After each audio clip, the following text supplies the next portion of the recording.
Diarrhoea रे जदि ORS पिउछंती तबे वीडियोटी को एंड पर्यंत देखंतु। जय जगन्नाथ, मु डॉक्टर किरण।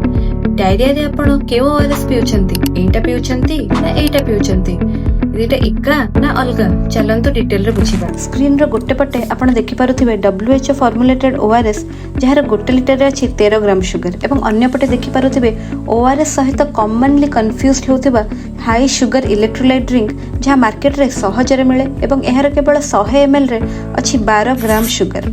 आपण मार्क करथिबे सुखिला खजुरी केमिति पानी रे किछि समय रे फुली जाय थाए, कारण त चारिपटे थिबा पानी खजुरी भितर थिबा चीनी पानी रो घनता बा कंसंट्रेशन थारु कम हेइ थाए, सेथि पई पानी खजुरी भितर पसि थाए। ठीक सेमिति WHO ओआरएस रो घनता आम बॉडी फ्लूइड्स रो घनता रु कम, सेथि पई सेटा डायरिया रे आम बॉडी फ्लूइड को बढ़ाई आमको रिहाइड्रेट करि थाए, किंतु अन्य पटे हाई शुगर इलेक्ट्रोलाइट ड्रिंक बळका पानी को मध्य काढी देइ थाए। नेक्स्ट टाइम लेबल पढंतु, WHO फॉर्मुलेटेड बोली चेक करंतु एवं अधिक डिटेल्स पे कैप्शन एवं पिन कमेंट चेक करंतु।